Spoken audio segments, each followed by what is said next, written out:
राधे राधे। आज की क्लास की शुरुआत करते हैं सामान्य ज्ञान के महत्वपूर्ण प्रश्न से। पहला प्रश्न है, मौलिक अधिकारों की सूची में से संपत्ति के अधिकार को कब हटाया गया था? तो कब हटाया गया था? 1978 में। संपत्ति के अधिकारों को साल 1978 में कौन से संविधान संशोधन के जरिए? 44वें संविधान संशोधन के जरिए मौलिक अधिकारों की सूची से हटा दिया गया था। अगर एग्जाम में पूछ लिया जाए तो कि कौन सा अनुच्छेद के तहत इसको कानूनी अधिकार बनाया गया था, तो इसे 300A के अनुच्छेद के तहत, कौन से 300A अनुच्छेद के तहत इसे क्या बना दिया गया था? कानूनी अधिकार बना दिया गया था।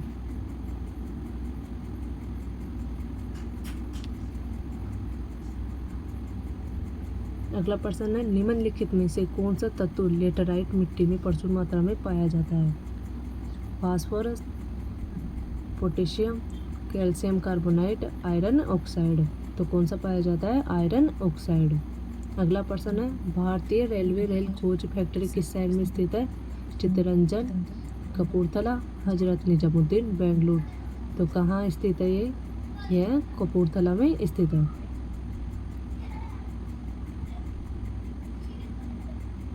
अगला प्रश्न है, संविधान निर्माण प्रक्रिया में कुल कितनी रकम खर्च हुई थी? 36 लाख, 64 लाख, 55 लाख और 78 लाख। तो कितनी खर्च हुई थी? 64 लाख। अगला प्रश्न है, स्वराज्य मेरा जन्मसिद्ध अधिकार है, यह किसने कहा था? रविंद्रनाथ ठाकुर ने, लोकमान्य तिलक ने, लाला लाजपत राय ने, महात्मा गांधी ने। तो किसने कहा था? लोकमान्य तिलक ने। और ये नारा इन्होंने 1916 में दिया था। अगर एग्जाम में पूछ लिया जाए कि इन्होंने गणपति महोत्सव और शिवाजी महोत्सव का कब आयोजन किया गया था? 1893 में और 1895 में। अगला प्रश्न है, निम्न में से नित्य गोप किसे कहा जाता है? इंद्र को, वरुण को, रुद्र को और अग्नि। तो किसे? वरुण को कहा जाता है।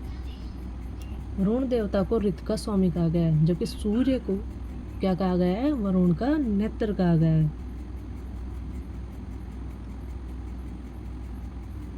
जबकि अग्नि को क्या कहा गया है? सूर्य की आंख।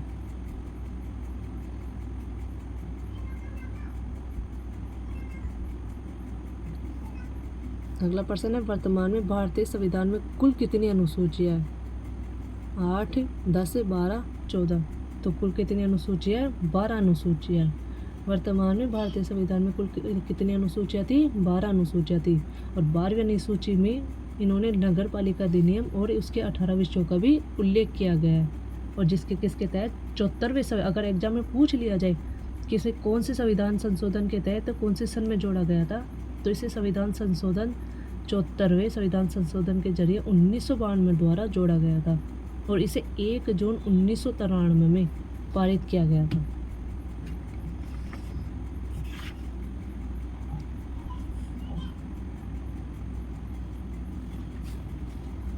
अगला प्रश्न है, पृथ्वी के वायुमंडल का सर्वाधिक घनत्व कहाँ पर होता है? सौरमंडल में, समताप मंडल में, मध्यम मंडल में और आयन मंडल में। तो कहाँ होता है? सौरमंडल में। और सौरमंडल को एक अन्य नामों से भी पुकारा जाता है, परिवर्तन मंडल, अधोन मंडल, सजीवों को जन्म देने वाला मंडल भी इसे कहा जाता है।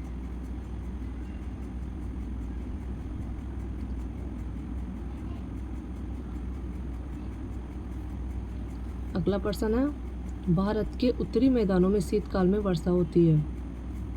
पश्चिमी विक्षोभों से, बंगाल की खाड़ी की मानसूनी शाखा से, अरब सागर की मानसूनी शाखा से, लौटते मानसून से। पश्चिमी विक्षोभ से। पश्चिमी विक्षोभों को मूल उत्पत्ति भूमध्य सागर से होती है। भूमध्य सागरीय चक्रवातों यानी पश्चिमी विक्षोभों के माध्यम से पश्चिमी दिशा से आने वाली पवनें, जो कि भारत के उत्तरी पश्चिमी भाग में शीतकालीन में वर्षा होती है, उसे ही क्या कहते हैं? मावठ। अगला प्रश्न, आमर वर्षा है, आमों की बौछार, आम का पटकना, बिहार एवं बंगाल से मार्च एवं अप्रैल में होने वाली वर्षा, आम की फसल। आमर वर्षा को मैंगो शावर भी कहते हैं। आज की क्लास हमारी यहीं समाप्त होती है। नमस्ते।